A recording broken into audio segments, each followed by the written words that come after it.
really, it's been a blast to be able to do this with Kathy in the summer. So I think we're quite blessed with all this information coming to us right on time just before this. So welcome. Thank you. And Terry Weeker's normally with us. She's the membership chair. I don't see her on this call today. She might be babysitting her little grandson. So please, when you go to that link where you can get like the contact hours and all that, we also have a link on there to join OFLA. If, if at all possible, if you could support OFLA, because it is because of them that we're able to use the Zoom, that we were able to increase above 100 people and everything. So OFLA is a great organization. So if you, are inclined to join, we would appreciate it. Okay, so enough talking for me. We're going to have Kendra and Maria Herman are going to present on asynchronous lessons. And this is when your students have digital access. Tomorrow, our session is on doing asynchronous when the kids have low tech or even no tech. So that's for tomorrow if you're interested in that. But today we're all about technology. So I'm going to turn it over to Kendra and Maria to go ahead and start. Just a quick change there. I think it's not tomorrow, it's Thursday, right? Yes. Sorry. Yes. Oh my gosh. Yes. It's okay. Thursday. Right. Thursday session at 1 o'clock. Thank you. Okay. Go ahead, Kendra and Maria. Thank you. Hi, my name's Maria Herman, and I teach German at Maumee High School. And I'm about to, can you guys see my screen now? Yes. Because we're talking about Google Slides, I didn't just go straight into presenter mode. I wanted to show you guys what it looks like beforehand. And then Kendra will introduce herself and we'll go right along. Yes, I'm Kendra Grabinski, Spanish teacher at Findlay High School. So thanks so much, Kathy, for hosting all of these trainings, and Terry and Nila, they've been really beneficial. Yes, Kendra, thanks. Do you want the link to the slideshow in the chat box? Yeah. Is that okay? Okay. Well, Nila, I don't know if you had that handy to put in the chat box, but thanks. So if you guys are looking along with us, we have lots and lots of stuff, not just on the individual slides, but in the speaker notes. So sometimes when I'm watching a Google slide presentation, I hit File, Make a Copy, and I add my own notes in the speaker notes. But you're going to see a lot of links on every slide and links even within the speaker notes. So now that you know who we are, we're going to talk to you about obviously, we're talking to you about using tools asynchronously online for helping your students learn. It's likely going to be important in the upcoming school year, even like if your district, like mine, is still trying to do 5 days a week face-to-face. I have a feeling we might need to go online at some point. Also, you're probably going to want to prepare for student absences, or even if you need to be out for a period of time. That way your students can have access to the materials even when you're not right there face-to-face with them. Absolutely. Then we're going to jump into Google Slides and talk about how to use presentations, create some worksheets, daily work, and more. So some of the tools we're introduce you to are some of the student and teacher favorites. Edpuzzle has been a student favorite that helps them watch a video. You can embed questions right into a video, so you can use authentic resources. You can use videos that you've created. Quizzes, both of these are free websites. Quizzes helps your students practice vocabulary. You can assign them to quizzes. You can do them live, face-to-face, or you can even do them asynchronously. It's a platform that is similar to Kahoot, but it has some important differences that we'll go through. Yeah, and then finally we'll wrap it up with the how to create a presentation, how to use quizzes, how to embed links, and all of that good stuff. So we'll be leave you with how to put it all together. Yep, and we're looking at our slides. You guys are looking at what's on my screen. So if you see me looking this way, it's because I'm looking at my notes on the iPad to my right. So I know many of you are thinking, oh no, I thought I'd never have to do this asynchronous online teaching again, but we really can't predict what the year's gonna bring. So Kendra's gonna tell you a little bit more about why these asynchronous online learning tools are important. Great, so some reasons to implement an asynchronous schedule, whether you're online or face-to-face. So for us last spring, we were required to be asynchronous. We were not supposed at the high school to have specified times for a meeting and require the students to be there. So our work was asynchronous. And so that, obviously, if that's going to be your situation for this year, if you're online, even blended, an asynchronous schedule will work for that. Like Maria mentioned in the introduction, it can help with student and teacher absences and provide that continuity. And it's also a great way to offer differentiation for your students to work at their own pace, or we've got some gaps to close from last year, and it kind of puts the teacher in the role of facilitator, and it's really student-centered.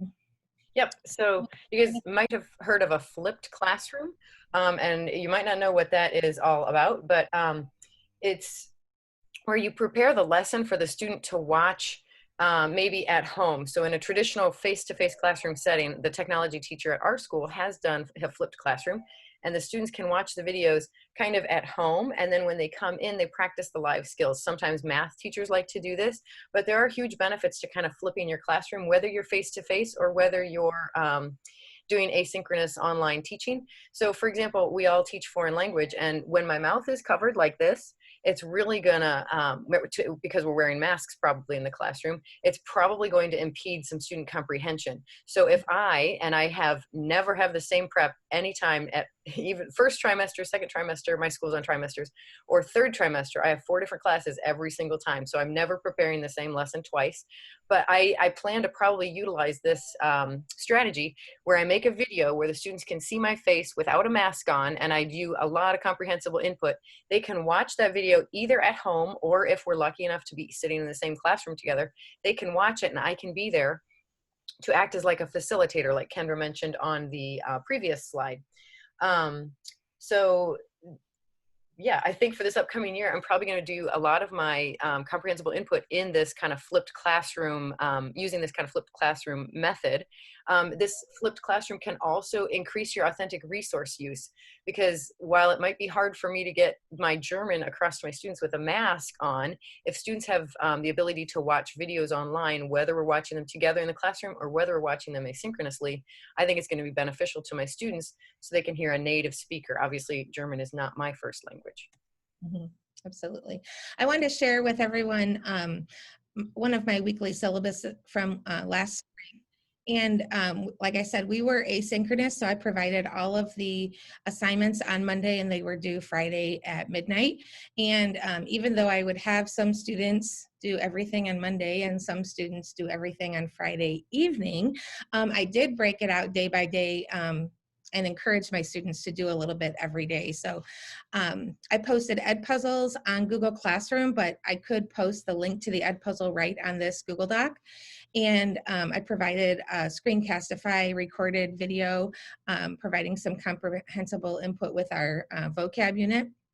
And there was a link to the Quizlet set, and then a quiz is homework set.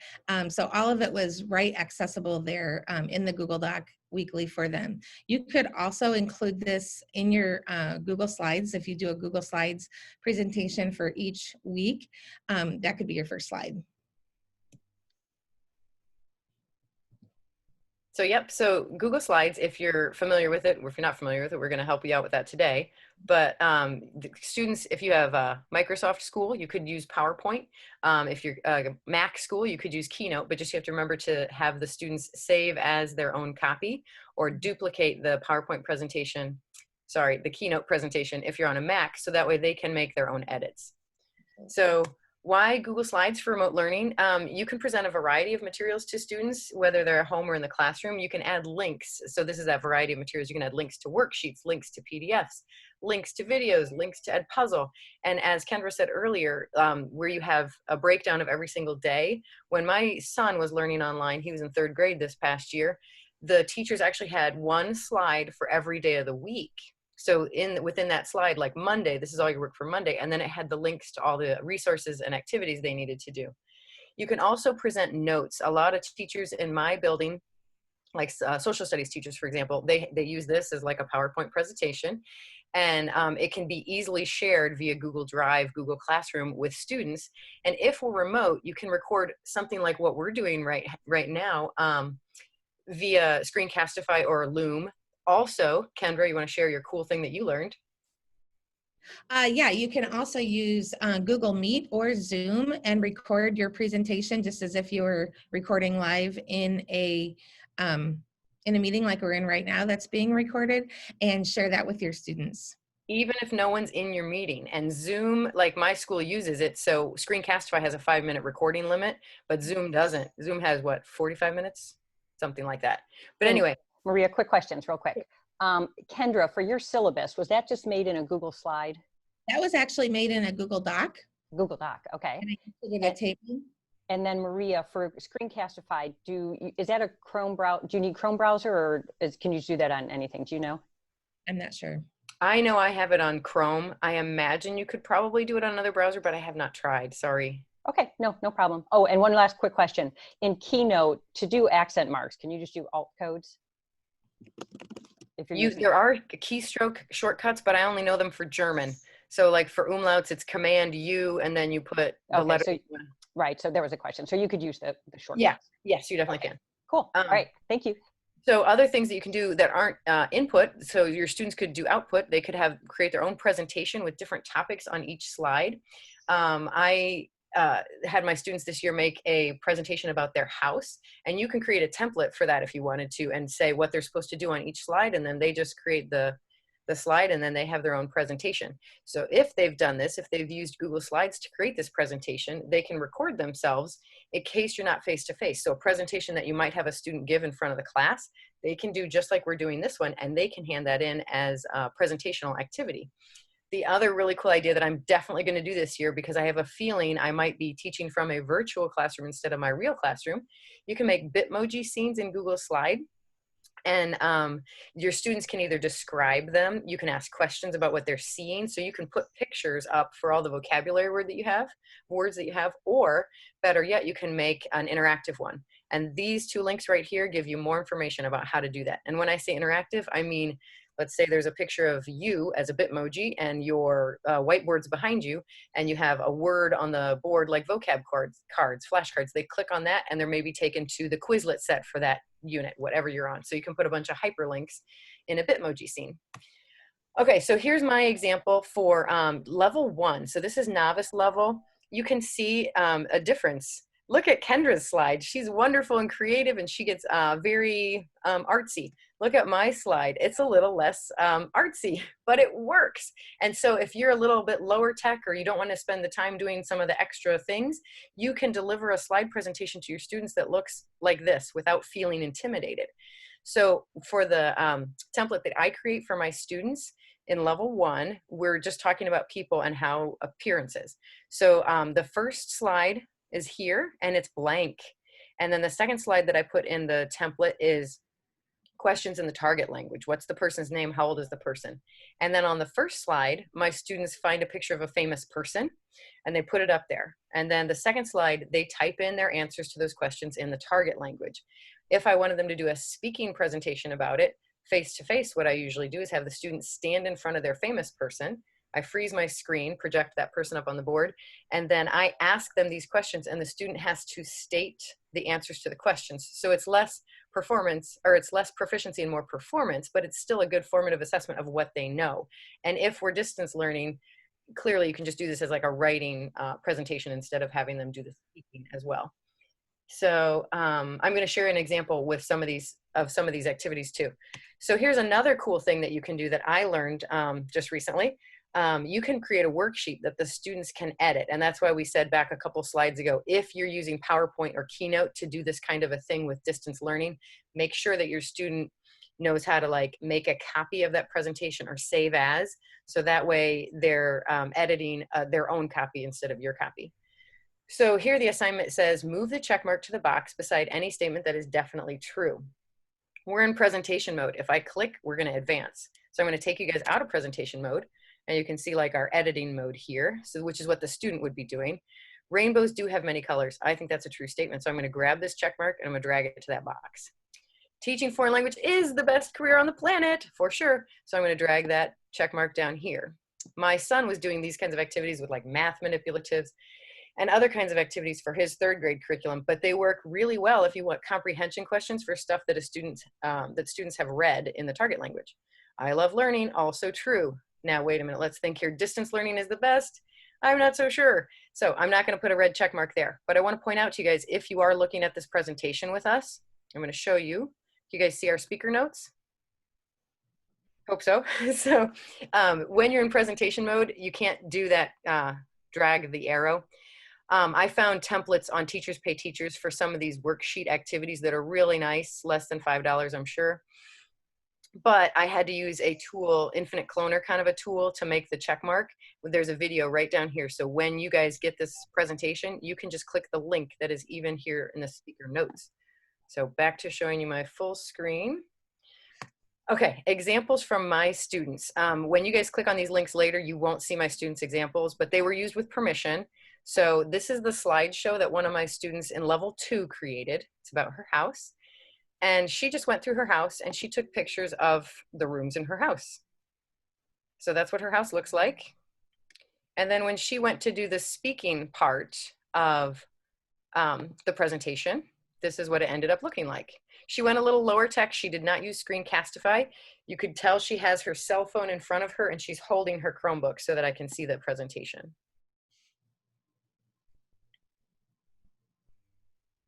So there she is. Hallo, ik ben Rosa en hier is mijn huis. Hier is mijn Schlafzimmer, das ist mein Bett und ich will das Klavier spielen. So she said it's her bedroom and this is her bed. She wants to play the piano there. And then this is another maybe higher tech version of that same presentation where a student used Screencastify to record himself. It's really nice this way. For both of those ways, I could see the student's face, so it's clear that they're not just reading a script. And here too, when he uses Screencastify, he actually hovers the mouse over what he's talking about instead of pointing like the other student did. Hallo, das ist mein Haus von Santiago. Hier habe ich mein Wohnzimmer mit einem Couch und einem Couchtisch und meinem Fernseher. Und hier ich will den Fernseher anschauen. So you can see they used Google Slides to create a nice presentation, and even though we weren't in the classroom together, I was still able to see their presentations sort of live. So I think we're on to Kendra, how she uses slides. So you can also use Google Slides for explicit grammar if you're doing any explicit grammar. So for example, this is teaching the imperfect endings for Spanish, the past tense imperfect. And so on the left, you can see is a view of the Google Slides. And on the right, that is what it looked like when I recorded it with Screencastify. And like we mentioned just a few minutes ago, you can also record via Google Meet or Zoom, and that is free and it will save right to your drive and works just as well. So Screencastify or Loom, if you provide these recordings or any video recordings and the slides to your students, it's a nice resource that they can go back and look through again or listen to again if they need further explanation. You could also pre-record this in a flipped classroom so students could watch the grammar explanation outside of class and then use the grammar in class. And with Screencastify, there is a free version, but it only allows 5-minute videos, and then there's a paid version. It was nice in the spring because Screencastify gave all teachers 3 months free of the paid version, so that was really nice. But there are other alternatives to not having to pay. You can also use Google Slides to provide some comprehensible input. So if you're doing like a picture talk, you can have the picture on the screen and you can record that as well and leave pauses for maybe them to answer mentally, or if you're doing a movie talk with screenshots. And in this presentation, here's a link to Senora Carrie Duran's example. And she also will be sharing next week about some presentational activities.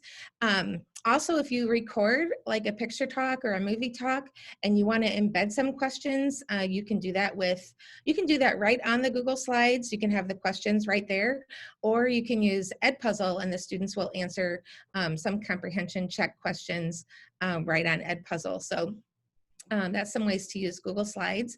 And also, if you're doing any special person interviews, you can have the questions listed right there on your Google Slide presentation, and the students can answer it. Probably more so if you're in class, that would be a better scenario. You can also project a story via slides, so you could do some storytelling or some story asking and just provide all that repetition and input that we know our students need. And finally, you can embed a YouTube video with lyrics in the target language. You can embed that right into your Google Slides presentation so students can get the input that way as well. Hey, Kendra, do you mind if we click open one of these just so people can see how the links work? Yeah, go ahead. So these are linked to like what is picture talk and what is a special person interview, that kind of thing. But if you want to click Carrie Duran's example, that'd be great.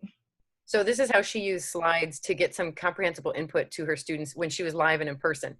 But it works out well. So she just found a YouTube video and she hit pause, she made a screenshot of what it was. And then down in the speaker notes, can you guys see that, or did the Zoom stuff? You guys can see it, right? Mhm. So here's what she would say.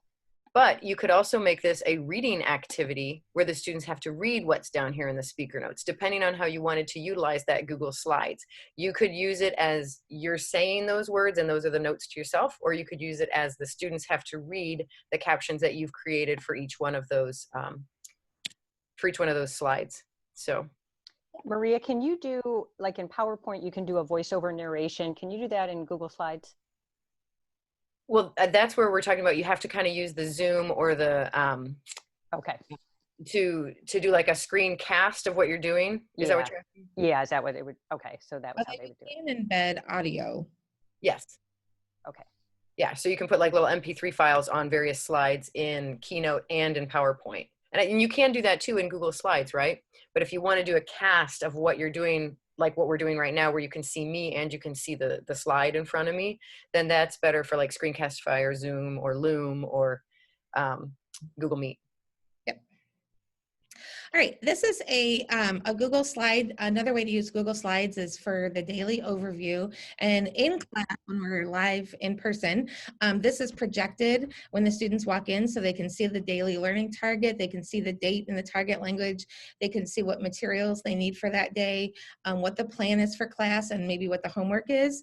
As you know, when students come in, they're like, what are we doing today? What do we need? And so it answers all of those questions right as they walk in. So this is not, I have not used this asynchronously. However, you could have this be the opening slide when you start a Zoom meeting or a Google Meet, and you could also have it in the first slide of your weekly slides. Definitely, which is kind of like what my son's third grade teacher was doing, something like this, planned for the week and then a slide for each day. Yep. So if you're using Google Slides for remote learning, you can use Google Slides for daily work. And each day, you can have each slide represent the activities for that day, or just the slide set could be the entire week's assignment. So one nice thing is students can put their answers right in Google Slides. And that's when you make a copy for each student in Google Classroom. So if you're, we're at our presentation 2 weeks ago, when you create an assignment in Google Classroom and you upload a material, you have the option to just leave it as material view only, make it so that they can edit it, or make a copy for each student, and then it becomes their assignment to work on.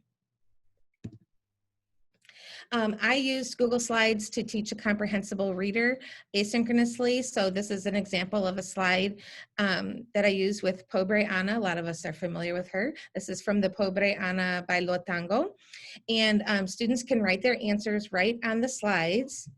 And I didn't share any more activities on the next slide, but because most of this was from a teacher's guide. Maria, you want to click the next slide? Thanks. So other activities that you could easily put in there: true, false questions, translate a sentence, put things in order, have some quick comprehension questions, a place to express your opinion, name 3 things, do a cultural lookup, or listen to a song and maybe notice what cultural influences or differences with your home culture. So each activity can be on a different slide, or you could have one slideshow for the week. So that's all kinds of great ways to use Google Slides to deliver asynchronous learning. But now we're going to talk about a couple of free websites that you can use that also help you deliver some asynchronous activities for your students, whether they're input, output, or comprehension checks kind of thing. So Edpuzzle is a free website. You can upload videos that you found even from YouTube, and you can also upload videos that you have made yourself. So you could upload a video like this of a Zoom, and then you can pause it, like Kendra said, for comprehension questions, or the questions that we always find ourselves asking, like in our comprehensible input circling techniques, your yes/no question. You can pause and actually have the student choose yes or no there. We did have one sort of small issue in my district. If your district does block YouTube, some of the elementary teachers were finding that they had to use clip grab to download the YouTube video because they couldn't access the video before they put it in Edpuzzle. However, once it's in Edpuzzle, I'm fairly certain your students should not have any trouble opening up that video. And then with quizzes, we talked about that. We'll talk about that in just a second, but Kendra's going to go into Edpuzzle. Okay, so sorry. The Edpuzzle has really great options for questions, whether you're using an authentic video or your own video. Like I said, yes, no questions, true, false questions, short answer questions, or multiple choice questions. It can be used asynchronously because you can, have that link in Google Classroom there. What was I just going to say? The short answer is not hard to grade. Sometimes when we do this grading online, we're like, oh my gosh, this takes so long. Obviously with multiple choice and true false, the Edpuzzle website will grade it for you. But I find with the short answer ones, it's really not hard. You just pull up, hey, question number 2 is a short answer. I know Red Riding Hood's cape was red, so that student better have answered red. And if I see something other than red, I just mark it wrong on that one question. So I can grade one entire question at a time instead of having to remember all the answers. And you guys know what I mean. Yeah, so you can also use Edpuzzle asynchronously, where you can record yourself with pauses for questions, like I mentioned with some of those comprehensible input strategies, story ask, or picture talk, or presenting a story. And you can also use it to flip the class, so students can do the Edpuzzle outside of class. Here is the teacher view of an Edpuzzle that my students do. And you can notice at the bottom, there are the question bubbles. So as the students listen and watch the video, it stops at all the question bubbles. And then the next slide shows what they see. So for this one was a multiple choice question. Para la chica, el lugar que ocupa la moda no tiene importancia or tiene importancia. And then, they complete the Edpuzzle, and you can see on the right, that's a screenshot of my gradebook. So when I go in and check my students' progress, I can see at a glance how they did. If there are short answer questions, I can go in real quick and grade those. Like Maria said, you can click on the question and just grade them all at once, or even individually by clicking on the student's name. Yep. Hey, Kendra, quick question. This came up way earlier, and I apologize. I was running some stuff in the chat, so I apologize if you already said it. Somebody mentioned how kids will just skip all the interactive stuff in the slides and just keep going. In Edpuzzle, you cannot advance unless you answer it. Is that correct? Right. You can set it up that way. You can set it up either way. Yeah. Okay. Thank you. Yep. So you can force the student to have to answer the question. We're going to force them. Okay. So, before we move on, someone's asking an opinion of Edpuzzle versus Flipgrid. And we didn't talk about Flipgrid in this presentation, but to me, they're completely different. Edpuzzle is more interpretive, and Flipgrid is going to be more interpersonal or presentation. Mm-hmm. I don't know if that answers your question, Susan. So quizzes. If you're going to use quizzes, F2F, that stands for face-to-face. It's very similar to Kahoot in that there's a live gameplay option. The students look at their individual device and they can click on the answer. They touch their answer choice because it's not always multiple choice, so I'll get into that in a second. But some big differences for me from the teacher standpoint, I think it's a lot easier to add the images to quizzes. Maybe Kahoot's done an update, but I prefer adding images in quizzes than to Kahoot. You can assign it for solo play or practice, which I know my son was doing a few Kahoots as solo play, but for quizzes, it's just a little easier to link it with Google Classroom and stuff. And they have a variety of question types. So some of the ways you might want to use quizzes is for just straight up vocabulary practice. You can have just a list of the almost exactly like Quizlet, where you put the English or the German or whatever your target language is and have them find the meaning of the word. Or you can have a picture there. So I kind of like the images and then have them choose the correct German word. You can have story comprehension questions here after you've completed activities with a reader. Then you can also have cultural activities. So you can match pictures of various cultural celebrations with the name of that cultural activity.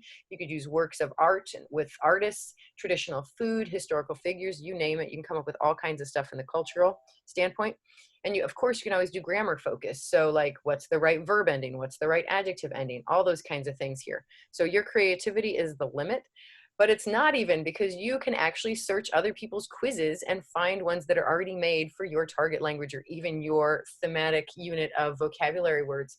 And German teachers, I know that sometimes we feel like, hey, there's only ever Spanish or French or other languages out there, and other languages that are less commonly taught. You'd be surprised. I have found German quizzes options on there. So these, again, are the types of questions, the true, false, multiple choice. The checkboxes mean there's more than one correct answer. So multiple choice is just one correct answer. Checkboxes is multiple answers are correct. Short answer, polling, and true, false. So I'm not sure. Oh, Kendra, you can go ahead and show how to. Yeah, so some ways to use quizzes. You can play live. So if you are live in a Google Meet or Zoom online, or if you are face-to-face, you can play it live. That's a lot of fun. But you can also assign it as homework. So that would be like an asynchronous way to use it. And when it is assigned as a homework, you can set it up so students can play as many times as they want for more practice or a better score if it's being graded. You can assign a due date. And you can also post the link to your Google Classroom or assign it to a Google Class right from the screen. Yep. So if anybody hasn't actually done it, why don't we try it? Let's play quizzes right now so you can see what the students would be seeing if you choose to use this platform. So I'm going to click right here. That's a link that's taking me to quizzes. And this is where you're going to see my quizzes because I'm already logged in. If you don't have a quizzes account yet, you just create an account. But look, I created a quizzes for us to play right now about ODEs, learning asynchronously. I'm going to choose the play live option. And the classic mode is what I choose when I'm on a Zoom meeting playing kind of live, but not face-to-face, because you can't really break the kids into teams very well when they're not in the same place. So I choose classic and then I hit continue. And now you guys are going to see this. joinmyquiz.com. You type that into your mobile device, and then you enter this game code. And now when you, as a teacher, you're going to see how many people are in your game right here. And look, there's Kendra, there's Jill. I sometimes have to tell my students, hey, make sure you use one, perhaps an appropriate name, or two, a name that I can identify you by, because sometimes they want to put a nickname. If you're assigning this as homework, you might want to ask your students to use just their last name, so that way I like whoever Don Quixote is. That's fun. But you can tell your students to, pick appropriately.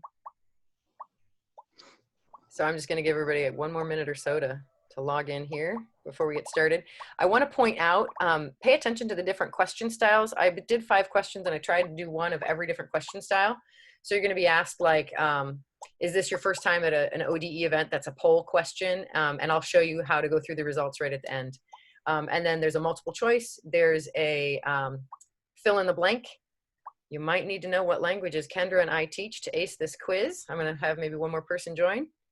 All right, thanks. And we'll get started. If you're not in, you can still join at joinmyquiz.com because the game code will be visible on the screen when we start. So this is the teacher view. If you were live face-to-face, this is what you would project up on your board. And there is music that I'm probably going to turn off just so you can hear me. You can leave it playing in your school. Here you see the leaderboard, but obviously all of you guys who are playing, you're seeing something totally different on your mobile device. You're seeing the question, you're seeing your choices. So this is what makes it different from Kahoot. You don't have to look at the board to see what the choices are like you do in Kahoot. And up at the top, I also like how it shows your accuracy. So most of you are answering most of the questions right. And now you can see people who are finishing up. Maybe some people, nope, not quite finished.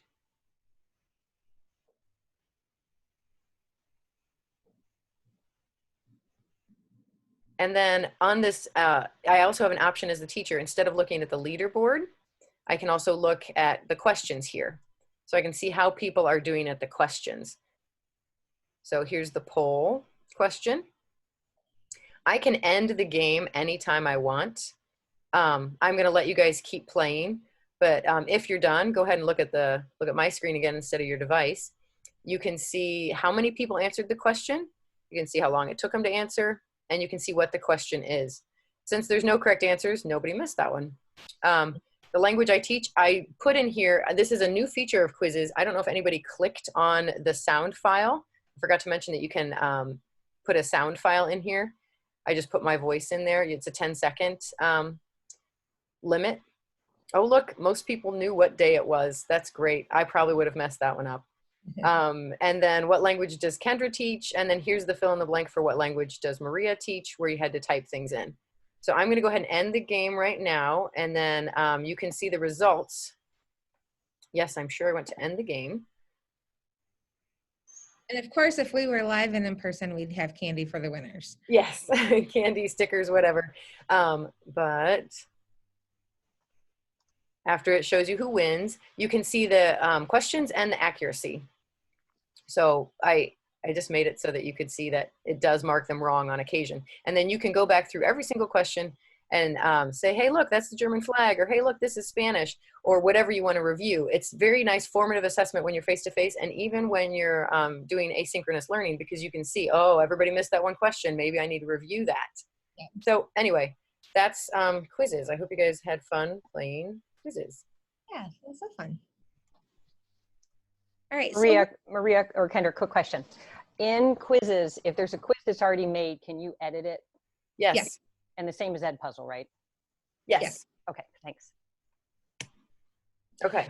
All right, so we're going to talk about 3 different online resources. They all come with a free version, and then there, of course, there are paid versions as well with more features. But due to a lot of time, we don't have a lot of time to dig into each of these resources, but we want to present them. And then each of these on the screen, you can see these are all linked. So you can click on Nearpod and that will take you to Nearpod. There's a link to a YouTube training on it. And then there's a Nearpod self-paced training. But Nearpod's an instructional platform that merges formative assessment and dynamic media for collaborative learning experiences. This is right from their website. So for example, you can create interactive lessons, you can create self-paced lessons, AKA asynchronous, our word of the day. Mm-hmm. You can create choice boards. It works with Schoology, integrates with Canvas and Google Classroom. So what you do is you upload a current Google Slides or PowerPoint and add the Nearpod features. And again, you can create lessons from scratch, or you can browse the library of previously made lessons. So you could see where I shared previously about the weekly assignments from Comprehensible Reader. I could import that to Nearpod and ask some true-false questions right in there, some comprehension, some polling. You know, do you think Anna is a nice person? Yes or no? You know, an opinion. So you can check out these videos for some more self-paced training. Unfortunately, we don't have time to get really into it much further. Can I click that link to show? Because Kendra actually just attended one yesterday, didn't you? I did. Oh, yeah. So they're at the bottom of the speaker notes in the presentation. There are some scheduled webinars, which you can watch on your own, or you can go to a live one. I did attend a live one yesterday just because I wanted to kind of have that under my belt before we talked about Nearpod a little bit. And I also attended one for Pear Deck, which we're going to talk about in a minute. So there's links to attend those webinars, and I could see where these would really be helpful in an asynchronous blended or online class. Can I ask a real quick question? Where do we get all the slides at the end of this presentation? Someone's put it in the, now let's put it in the comments in the chat. And it's also going to be linked to the link that came out at the beginning that has like where the credits are and all that other stuff. Yeah. Okay. But I wanted to point out that there are sometimes links down here in our speaker notes. So when you're looking at it, if you're in presentation mode like this, you don't see those speaker notes. I just hit escape to get me out of speaker or presentation view to show you guys all our notes down here. And we actually wrote notes out, not just for ourselves, but for people to look at afterwards. Oh, someone already did it. Good. Okay, so Padlet is another really cool resource that you can use live and in person or asynchronously. And here are links to how to do different things. I'm going to show you my Padlet that I've used in years past. And obviously this was our first year that we were asynchronous online. But I look at Padlet as kind of like a Pinterest for students or an actual bulletin board where you can post and share things. Whoopsie, I have to use the link. I have to get out of the presentation mode. Padlet. So here's Padlet. And it's going to open up to mine. Hi, Frau Herman. And this is a student's final project from a few years ago. And she, the task was, where do Germans like to go on vacation? That was like the topic of our unit. What do they do in their holidays and their free time? And so they had to find a camping place. They had to find a beach. They had to find, sometimes Germans go on farming vacations where they stay in a farmhouse in the country. And then they had to maybe find skiing, winter things. So they had all kinds of different things that they were supposed to find. And then here's where the student wrote her own words.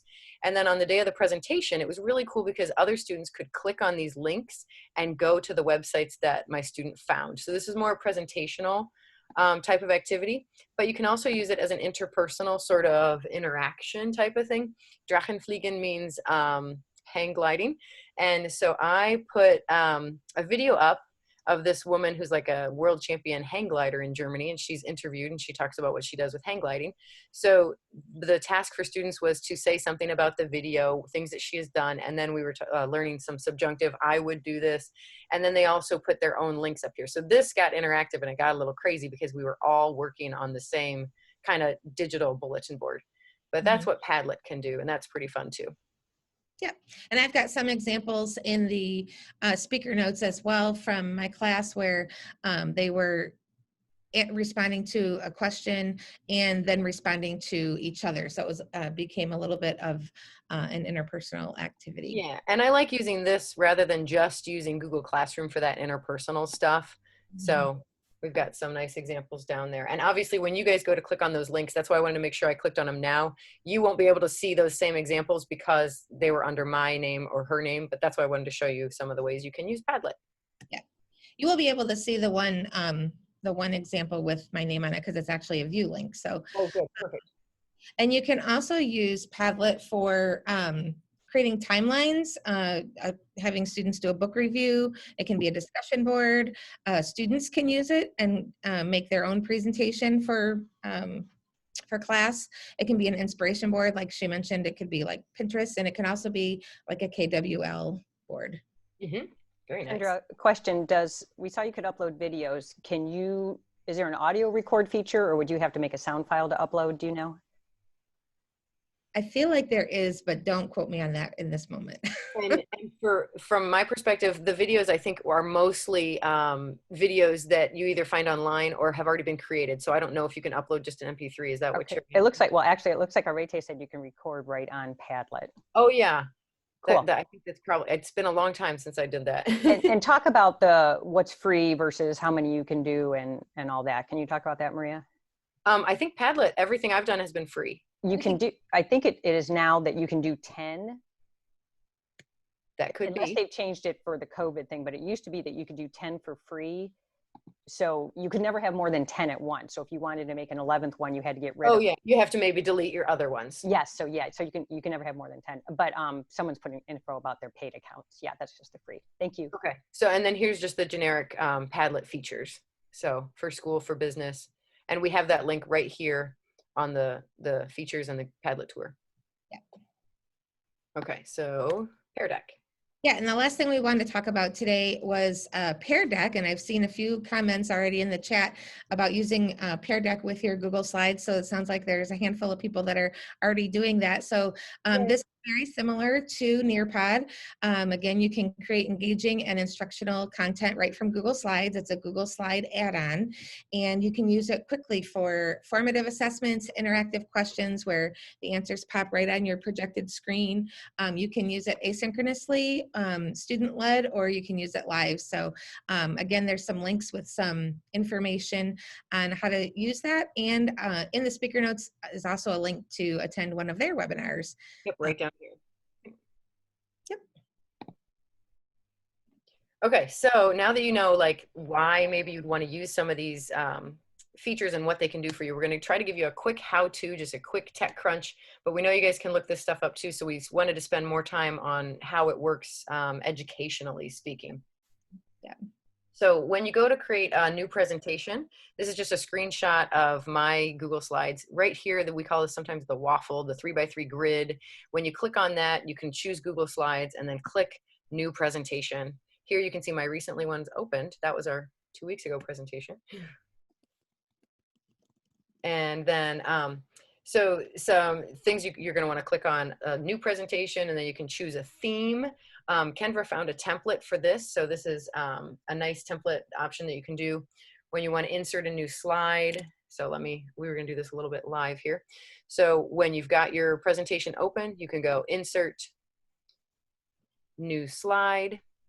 And then when you have that new slide inserted, you can format your change the background color to be whatever you want. You can insert a link. We're going to show you a little bit more about that too, which we've done a bunch of links in this slideshow. Sorry, everything that's underlined, we have a link to it, but right now I don't have that option. You're like, oh no, how do you add links, Maria? It's because I don't have anything selected. So if I go up here and I type a word, and then I select it and I go to insert link, now I have the option. I can copy and paste a link to whatever it is that we want. So that's how we did those insert links. Mm-hmm. So for example, if you're like, oh my gosh, I know how to use PowerPoint, I know how to use slides. It's funny, you can see right here, I'm logged in to my iPad over there, so I can see all of you guys who are looking at the same presentation as I am. So let's say you're like, I love the idea of using Google Slides, but I just can't learn Edpuzzle and quizzes and all these other things you're throwing at me. I'm starting to feel overwhelmed. You can still insert a video into your Google Slide and ask questions about it without having to open up that Edpuzzle. So if you want to be a little lower tech, you can go to YouTube. So see, I put the link to YouTube in here. And you can type in, like, I wanted to find one that is great, and Sesame Street is great. So here's Sesame Street, the Count's first day of school. I just Googled this, or not Google, I typed this into YouTube. And now look, I'm going to open that video. Oh there, Hello, Count. Oh, hello, Count. And now I go up here, and on a Mac, I'm going to hit Command-C to copy that URL.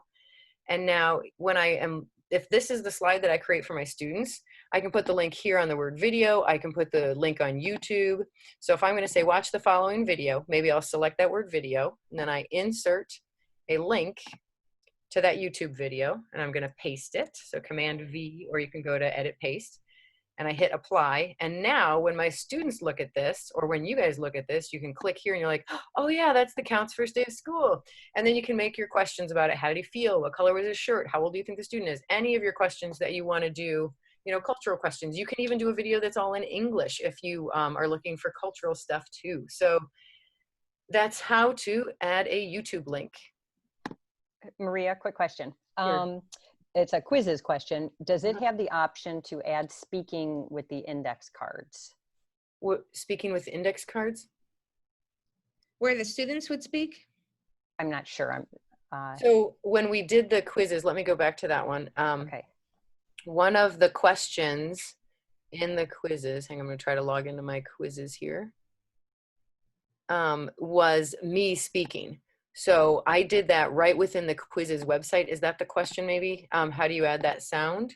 Genoveva, is it that you want the teacher to add the speaking, or do you want the students to respond with speaking? What I am asking is, I was checking on quizzes, and I wanted to put the sound when they click the word to memorize. Oh. Sound, like one example, they read Buenos dias, and then I can say Buenos dias, and then, you know, Like they do on Quizlet, kind of?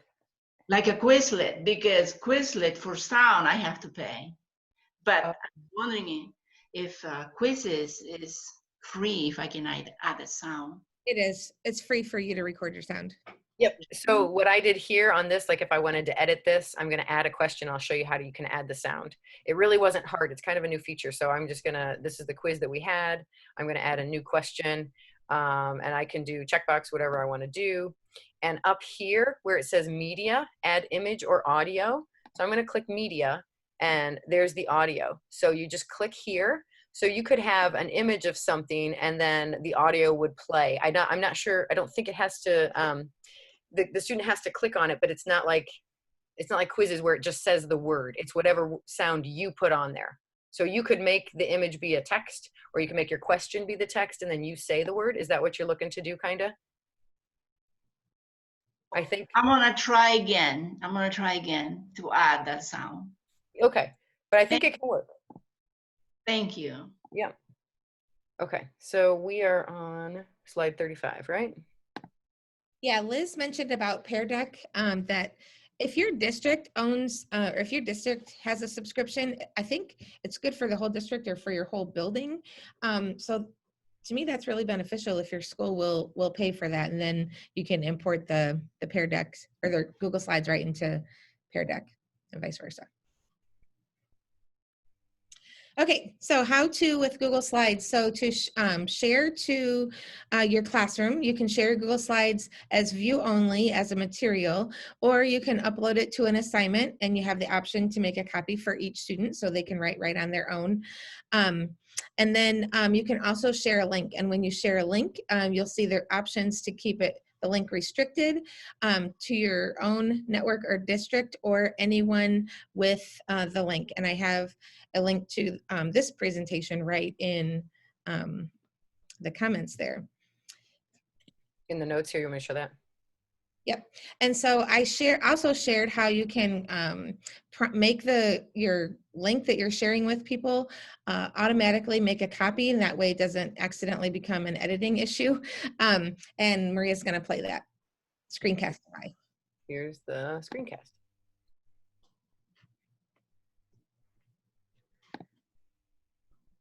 All right, I'm going to share how to make a copy of your Google Slides presentation and share a link that automatically makes the person that is clicking the link make a copy. So this will avoid any accidental editing privileges.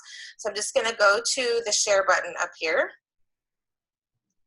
And first thing you want to do is change the setting, the privacy setting, to anyone with the link.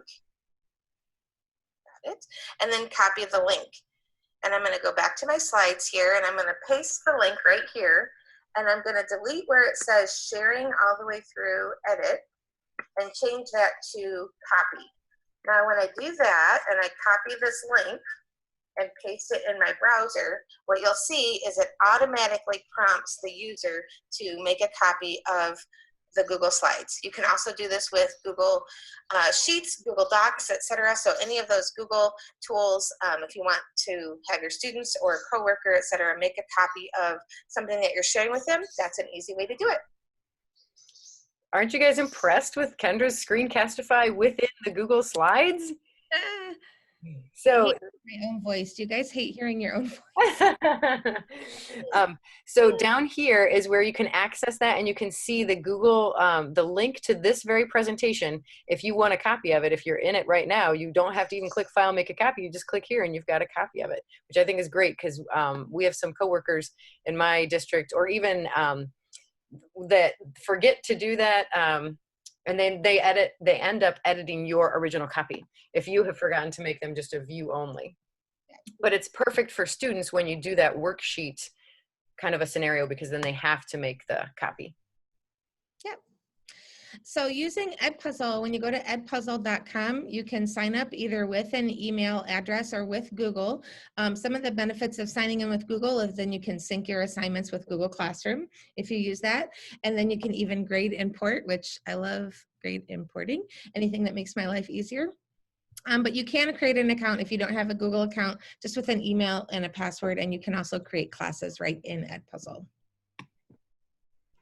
All right, and then once you create your Edpuzzle account, you can add an assignment. So again, you can search from the Edpuzzles that are already made, or you can create your own and then assign it to a class. And then once you have assigned it to the class, if you have your classes built in Edpuzzle, you can just assign it to them there, or you can provide the link and to your Google Classroom, Canvas, whatever learning management system you're using.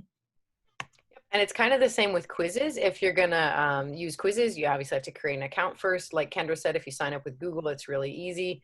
To get started, you create a new quiz. And on the next slide, I'm gonna show you how to add a quizzes assignment step by step. So these are the steps that you're gonna do, and this is what it's gonna look like once you log into quizzes. Over here, you're gonna click My Quizzes. Finding a quiz will let you go out into the world of quizzes and find any quizzes that have German vocabulary or whatever. Then it's going to take you to the list of your assignments. You're going to choose the assignment that you want to assign. You guys saw me do this a little bit earlier. I chose Play Live, but you're going to choose Assign as Homework.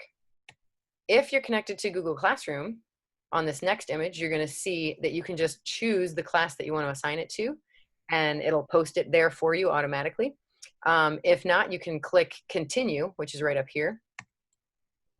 And then you'll see the link, just like we showed you a little bit earlier.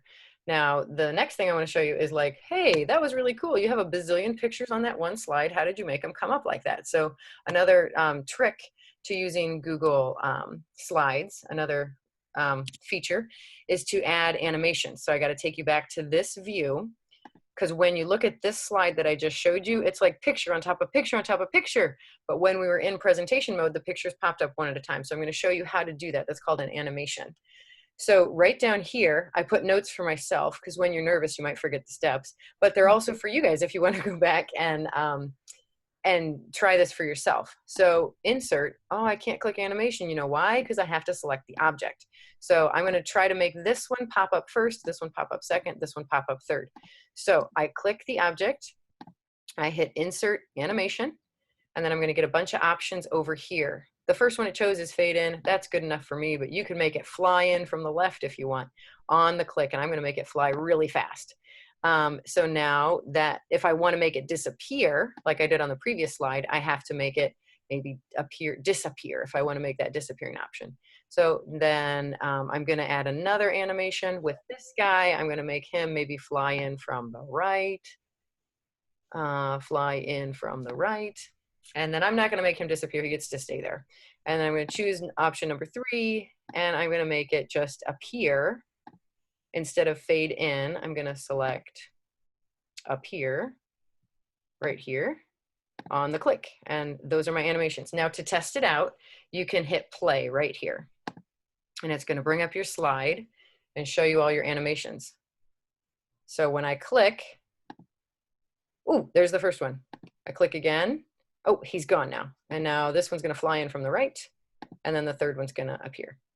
And you can see it takes me through all those steps. If you've made a mistake and you don't like one of those, you can just hit delete, or you can hit these 2x3 to choose a different one. So I'm going to stop the demo now, right there where it says stop.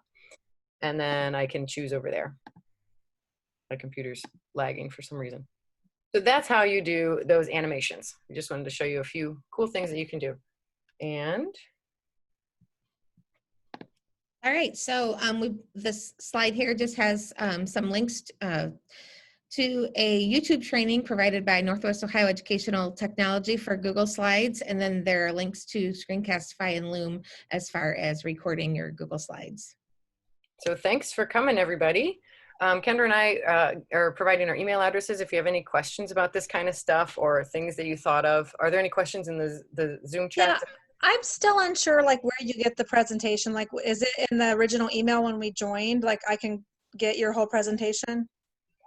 Let me see if you go up through the chat box, we've put it in there like probably 6 or 7 different times. You'll see it's a long link that ends with the word sharing, because there's a lot of links in there. So go to the one that it's like a three-line link that ends with the word sharing, and that's there. That's her presentation. Should we just click it? You should be able to just click it, yes. If not, Okay. you might have to copy it. Hey, Sorry, Kendra, may I ask a question? I did that already, and it doesn't let you copy it. It's just a view only because it's asking us to edit it. So I think maybe if she has or has not done it, does it directly go to our Google? Does it get saved anywhere? Because right now it's just a view only. Maria, you want to explain to them what to do? Once we log out of this, we can't save it. You can make a copy. You have to go to file. When you're viewing it, so you see what I see on my screen right here? Yeah. When you go to file, you can just click make a copy. Okay. Take that entire presentation and then it will be yours, and it's going to call it copy of Google Slides, Edpuzzle, and Quizzes. So you can call it whatever you want, and then yes, it will save in your drive. Maria and Kendra, a question way earlier from Lonnie, and it was, have you ever used this? Because this is a great tool for doing some interaction with teachers also, especially like Maria, how you mentioned you have a young son and everything. Have you ever done anything, or maybe I'm sort of putting you on the spot, or if anyone wants to share about how you could use sort of the interactive Google Slides with like to help parents with their kids also? Actually, yeah, the school district where my students attend, they actually did that. So they shared the slides presentation with the parents because my kids are, under the age of 10, just in case my kids couldn't open up that technology. So there's various ways that you can share that with parents. And one of those we talked about back on July 1st in our Google Classroom. If the parents are invited to Classroom, you can share the links through that to the Google Slides with the parents that way. And as long as you have your sharing settings here, so I have it set to anyone with the link can view. Anyone on the internet with this link can view. Oh my goodness, there's somebody at my door. So Kendra, I'm going to pass it off to you for a quick second. Okay. I can't control your screen though. But yeah, anyone, you can set it so anyone with the link can view, or anyone in your district with the link, or anyone can view, period.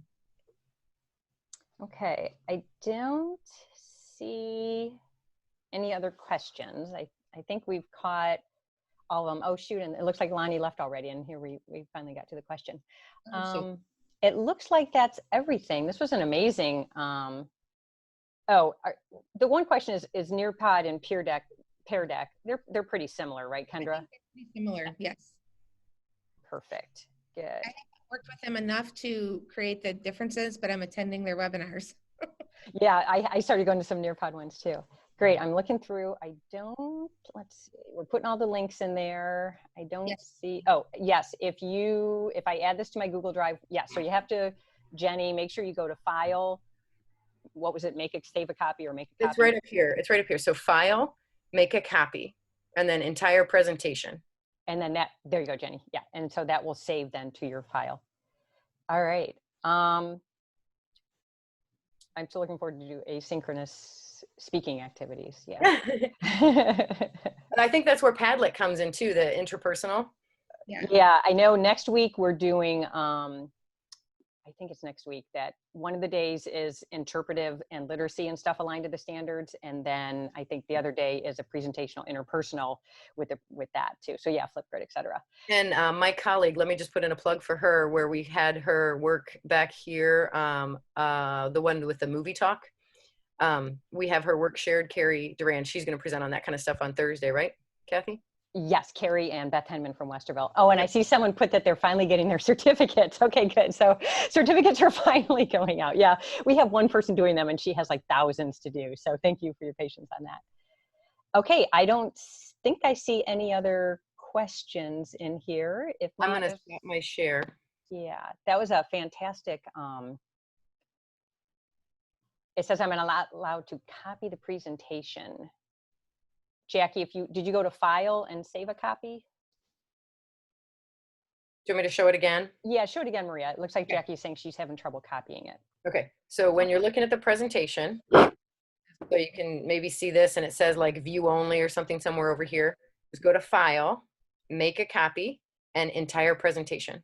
Oh, somebody just put that she has to be logged into her Google account, or try refreshing your page. Okay. Yeah, that makes sense. Okay, perfect. Okay, any other questions in there? This was really helpful. Thank you so much for doing this.